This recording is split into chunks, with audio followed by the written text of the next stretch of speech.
So hello everyone, welcome back to another video. তো megastar Shakib খানের সিনেমাতে ভিলেন তাহলে কে? অ্যাকচুয়ালি তোমরা হয়তো জয়া আহসানকে অ্যাজ এ ফেস হিসাবে দেখতে পেয়েছো এবং অনেকে হয়তো বলছে যে শাকিব খান ভার্সেস জয়া আহসান কিন্তু এই সিনেমাটার মধ্যে পুরোপুরি নির্ভরযোগ্য অভিনেতা হিসাবে থাকবে এবং শাকিব খান ভার্সেস জয়া আহসান থাকবে, কারণ দুজন একে অপরকে কিন্তু গান দেখাচ্ছে।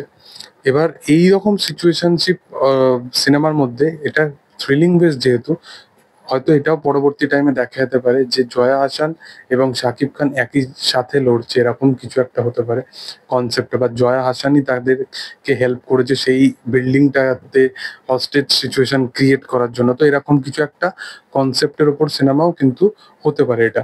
তো জয়া ভার্সেস সাকিব এটা হতে পারে, বাট এখানে মেন যেটা ভিলেন হিসেবে যাকে দেখানো হবে সেটা হচ্ছে সিস্টেম।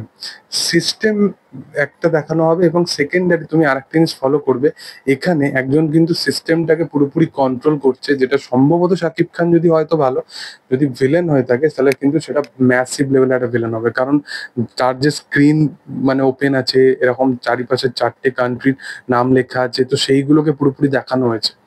এবং যে ট্রিটমেন্টে মেনটেন করা হয়েছে জয়া আহসানকে, যেভাবে যখন দেখানো হলো যে শাকিব খানের ওই এই সাইড অ্যাঙ্গেল দিয়ে যেভাবে শটটা নেওয়া হয়েছে, সেটা জাস্ট ব্যাপক।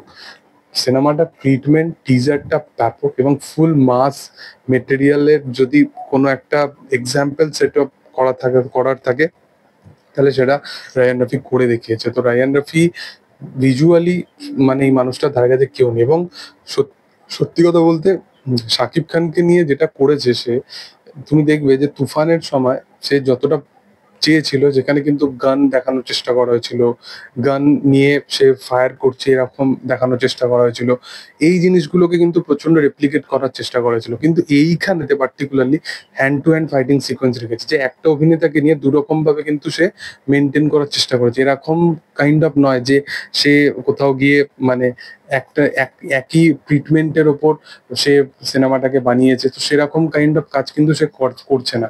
এটা দেখে কিন্তু খুব ভালো লাগছে।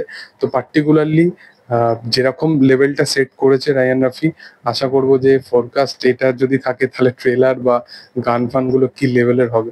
তো আমি প্রচন্ড এক্সাইটেড আছি। সাকিব ভার্সেস জয়া হলেও ফাটিয়ে দেবে, যদি এটাও হয়ে থাকে তো দুর্দান্ত লেভেলের হবে। তো দেখার যে আপকামিং দিনে কি হয়। তবে তোমাদের কি বক্তব্য এই বিষয় নিয়ে সেটা তোমরা অবশ্যই কমেন্টে জানাতে পারো। ভিডিও ভালো লাগলে অবশ্যই চ্যানেলটাকে লাইক করো, শেয়ার করো, সাবস্ক্রাইব করো। Thank you all. পাশে থাকা বেল আইকনটা অবশ্যই প্রেস করে দিও এবং তোমরা পাশে থেকো। Thank you all.